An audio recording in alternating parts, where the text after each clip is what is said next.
निश्चित तौर पे आपका मांग जायज़ है, तो जायज़ है तो निश्चित तौर पे इस पर विचार किया जाएगा। ऐसा नहीं है कि आपने मांग को रखा और मांग पूरी हो जाती है। ठग बाजार में ज़रूर घूमेंगे, ठग कभी भूखे नहीं मरता है। लॉ एंड ऑर्डर को सुधारने के लिए पुलिस लाठियां चटकाती है, लाठियां भांजती है। जनता को सेना ने काबू नहीं किया, प्रधानमंत्री के आवास तक जाने दिया, जिस कारण क्या हुआ, तख्ता पलट हुई। कानून के दायरे में रह के सबकी बात सुनी जाएगी, सबका हक का समाधान किया जाएगा। ये सुशासन की सरकार है। आपसे कोई बिचौलिया, कोई डायरेक्ट अधिकारी या कोई भी लोग किसी भी तरह का पैसा मांगता है तो आप सभी लोग एकजुट हो जाएं, एकजुट होकर के पैसा ना दें, अभिभावक को मना करें। बिहार सरकार के पूर्व मंत्री रामसूरत राय हमारे साथ जुड़ेंगे, बात करेंगे। रामसूरत जी, इन दिनों काफ़ी ज़्यादा शिक्षक अभ्यर्थी परेशान चल रहे हैं। बीते दिनों उनका आंदोलन देखने को मिला। ऐसे में अभ्यर्थी कुछ अपनी मांगों को लेकर लगातार संघर्ष कर रहे। अभ्यर्थियों का यह साफ कहना है कि 1 कैंडिडेट 1 रिजल्ट का प्रावधान लाया जाए, इसके साथ ही रिजल्ट से पहले काउंसलिंग करवाया जाए। कैसे देख रहे हैं, क्या कहिए? निश्चित तौर पर शिक्षक अभ्यर्थी हो या टीचर हो, मैं उनसे आग्रह करना चाहूँगा, अपनी मांगे को आप रखें, दायरे में रखें, नियमानुकूल रखें। सरकार समय समय पर विचार करती रहती है। बहुत सारी सुविधाएं देने की बात सरकार ने की है। निश्चित तौर पे आपका मांग जायज़ है, तो जायज़ है तो निश्चित तौर पे इस पर विचार किया जाएगा। ऐसा नहीं है कि आपने मांग को रखा और मांग पूरी हो जाती है। एक कानूनी प्रक्रिया के तहत, एक संविधान के तहत टाइम लगता है। तो वास्तव में जब लाखों की बहाली होगी तो परेशानियाँ होती है। काउंसलिंग पहले होनी चाहिए, ये मांग उनका है। और 1 कैंडिडेट 1 रिजल्ट होना चाहिए। तो ये सारी बातें आ रही हैं, तो सरकार संज्ञान लेगी, सरकार चिंतन करेगी। विभाग के जो एसीएस है और मंत्री हैं वो सभी चीज़ों पर संज्ञान ले रहे हैं। माननीय मुख्यमंत्री जी की नज़र में ये बात जाएगी तो निश्चित रूप से उन अभ्यर्थियों को लाभ मिलने का उम्मीद है।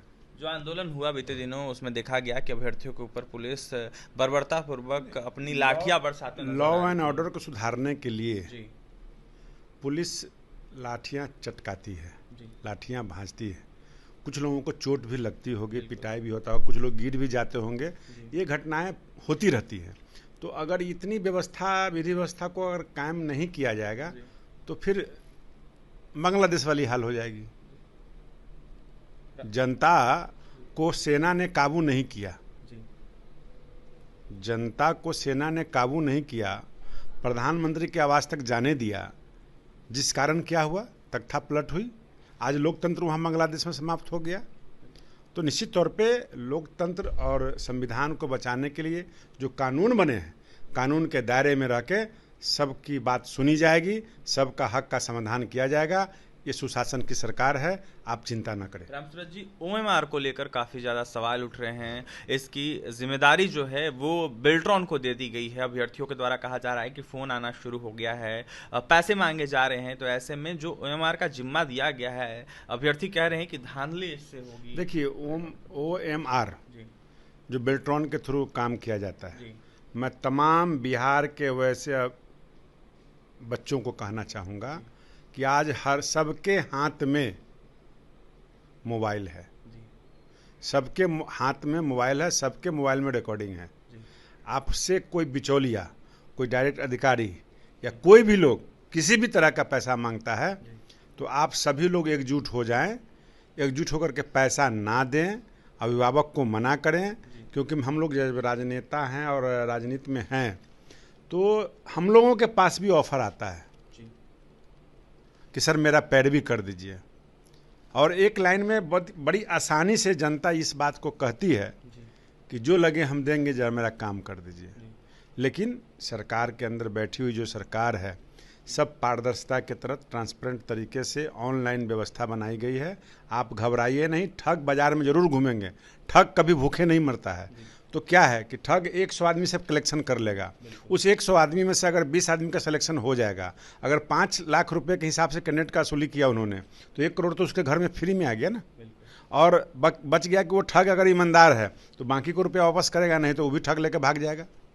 तो इस तरह का रैकेट चलता है तो पुलिस उस पर कार्रवाई भी करती है। तो मैं अपने अभ्यर्थियों से, मैं अपने बच्चों से कहना चाहूँगा कि आप अपने टैलेंट के आधार पर एग्ज़ाम दें। वो सरकार अब नहीं है जिस सरकार के भरोसे आप जी रहे थे। अब नई सरकार है, नई व्यवस्था है, और ये मुख्यमंत्री जी और प्रधानमंत्री जी जिस तरीके से काम कर रहे हैं, आने वाला समय बच्चों का समय होगा, नौनिहालों का समय होगा। अंतिम सवाल रहेगा, सप्लीमेंट्री रिजल्ट और डोमिसाइल की मांगे हो रही है। बिहार से डोमिसाइल हटा दिया गया है और पूरक परीक्षा फल की लगातार मांगे हो रही है। इसको लेकर अभ्यर्थी मांगे करते हुए नजर आ रहे हैं। नहीं, मांग करना वाजिब है, हड़ताल करना वाजिब है, धरना प्रदर्शन करना वाजिब है। मैंने पहले ही कहा है, कानून के दायरे में रह के सरकार चलती है, संविधान के इशारे पर चलती है। आप धैर्य रखें, अच्छी बातें, अच्छे काम किए जाएंगे, जो सही होगा वो किया जाएगा। देखिए, जो सही होगा वो किया जाएगा। ऐसे में अभ्यर्थी परेशान ना हो, बिचौलियों से बच के रहें, सावधान रहें, और कोई भी दलाल अगर फ़ोन करते हैं तो उनके पास फ़ोन है, रिकॉर्डिंग ऑन रखें और यह बातें जो है पुलिस प्रशासन जो है उनके पास पहुंचाने का काम करें। फिलहाल बिहार सरकार के पूर्व मंत्री रामसूरत राय थे हमारे साथ, अपनी प्रतिक्रिया दे रहे थे TRE 3 को लेकर। जिस तरीके से बिहार में शिक्षक बहाली को देखते हुए विवाद जारी है, इसको लेकर यह साफ कहते हुए नजर आ रहे थे कि अभ्यर्थी शांत रहें, सरकार जो है उनकी बातों को देख रही है। यहाँ तक नीतीश कुमार भी उनकी बातों को सुन रहे हैं और कहीं ना कहीं इसका निष्कर्ष जल्द निकलेगा। और भी तमाम खबरों के लिए बने रहे हमारे साथ। बहुत बहुत धन्यवाद।